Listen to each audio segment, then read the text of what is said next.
Sa iba pang balita, unti-unti nang nakikita ang epekto ng patuloy na pagbaba ng presyo ng bigas sa merkado. Sa katunayan, naitala ng Philippine Statistics Authority ang pagbagal ng inflation o ang pagbilis ng pagtaas ng presyo ng mga bilihin at serbisyo sa bansa nitong Hunyo. Ang sentro ng balita, ihahatid ni Clazel Pardilla live.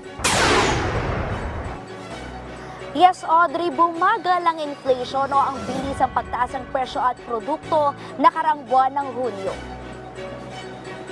Mula 3.9% noong Mayo, bumaba sa 3.7% ang inflation ng Pilipinas sa buwan ng Hunyo ngayong taon.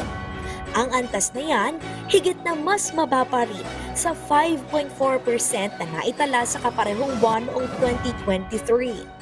Ayon sa Philippine Statistics Authority, nakaambag ang pagbaba sa singil sa kuryente, gasolina at restaurant o kainan. Naitala rin ngayong buwan ng Hunyo ang pagbaba ng presyo ng bigas na naramdaman din ng pinakamahirap na Pilipino.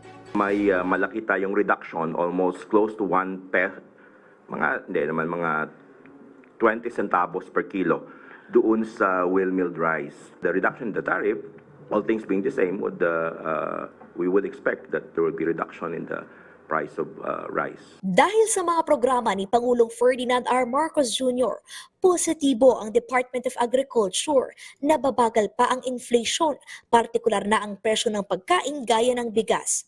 Ipinatupad na ngayong araw ang malawakang implementasyon ng P29 program sa Metro Manila at Bulacan o ang pagbibenta ng tig-29 pesos na kada kilo ng bigas. Mas magiging abot kaya rin ang presyo ng bigas sa mga nakararaming Pilipino sakaling ipatupad na ang Rice for All program ng pamahalaan kung saan ibibenta sa halagang 45 hanggang 48 pesos ang kada kilo ng bigas. Beginning July, nabababa na rin yung epekto sa inflation dahil yung base effect talagang nagsimula July, August, mararamdaman natin. At itong P29 Rice for All, alam natin, 25% yung effect ng bigas doon sa overall inflation basket. Kaya magkakaroon ito talaga ng impact doon sa inflation.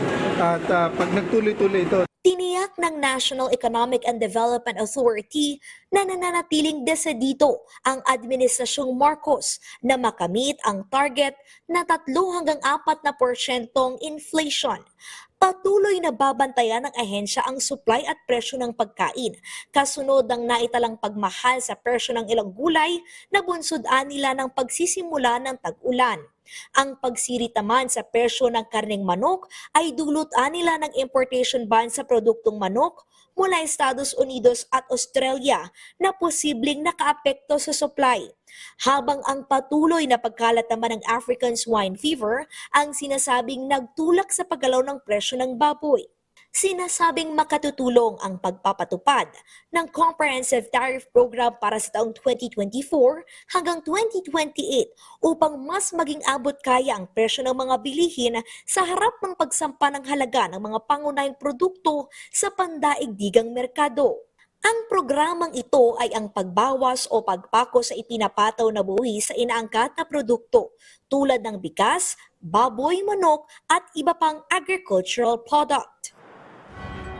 Samantala, Audrey, tiniyak ng National Economic and Development Authority na ipagpapatuloy ang pamamahagi ng tulong sa mga magsasaka at mangingisda na naapektuhan ng El Nino. Yan ay para masiguro na makaka-recover sila at makapagtatanim, mabuboost yung production natin at mas magiging abot kaya yung presyo ng mga bilihin. Sa ngayon ay nasa 1.3 billion pesos na cash assistance o pinansyal na tulong ang naiabot ng pamahalaan.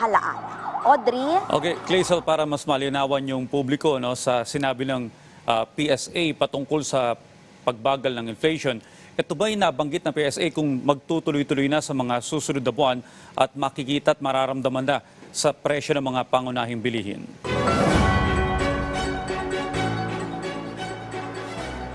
Yes. Yes, Audrey, alam mo ang pangunahing nakapag-ambag kung bakit bumagal yung ating inflation rate ay yung pagbaba ng presyo ng kuryente. Kung matatandaan mo, Audrey, ay ipinag-utos ng Energy Regulatory Commission na utay-utayin yung paniningil sa mga consumer ng mataas na generation cost. So isa yan kung bakit bumagal yung inflation. Pero sa ngayon, sabi ng Philippine Statistics Authority ay hindi pa nila mataya kung magtutuloy-tuloy ba yung pagbaba ng presyo ng mga produkto at serbisyo, lalo na ikinukonsidera rin yung exchange rate o yung paghina o yung galaw ng paghina ng presyo o yung halaga ng ating piso kontra dolyar. Idagdag pa yung paggalaw ng presyo ng bigas sa pandaigdigang merkado.